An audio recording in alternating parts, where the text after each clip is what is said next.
What if the only way to find peace was to fight somebody that you actually like?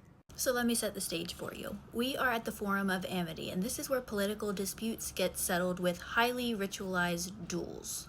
It's not to win anything tangible, it's not to flip heads or tails on a big decision, it's just to vent feelings and move on and process it. Except this time-honored tradition in Silverquill is not really working anymore. That's where Killian comes in. He gets pulled into one of these duels after negotiation goes completely sideways, and he's up against a Leonin named Crownflower, or Crown, and Killian could win, but he sees something in Crown, like desperation, like somebody that just needs something to go right for once in their life, and Killian does something wild. So what does he do? He throws the match, and he lets himself lose. And he takes one straight to the dome, and afterwards he's being healed by an orc named Verdis, and he's kind of pressed about what happened, like why did you throw the match? And he ends up calling out the entire system, and he says these duels are supposed to resolve conflict, but nobody actually leaves feeling better. Whether they win or they lose, everyone's still bitter, and it's like the ritual is just empty now. Things kind of escalate. There's a massive centuries-old conflict between two regions, Silk Meadow and Torcathor, and it's getting worse.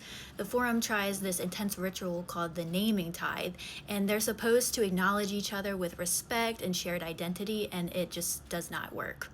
The vibes are so foul and rotten that Ambrose Liu, who we know is Killian's father and is the mediator for this ritual, basically calls everybody out and says that they're acting like little babies who refuse to let go and stop holding a grudge, and it's getting nowhere. And this is where it gets kind of interesting, because at that point, Crown the Leonin and the orc mage Verdis, who is healing Killian, they are supposed to be on opposite sides of their respective regions, and they decide to secretly duel each other, but it's not for catharsis, it's for stakes, like real stakes, the water rights, their people's future, everything, which this is exactly what the system forbids. Shadrix forbids it implicitly, because if winning means everything, then losing means far too much. Killian knows all of this could go horribly wrong and go completely sideways, but he, instead of stopping them, decides to change the rules. He adds his own magic to the duel, not to cancel it, but to reshape it, and he turns it from a competition into something shared, and it's no longer about domination, but more about understanding. So the fight becomes less about winning and more about connection, and the tension breaks, and the leaders on each side, each party,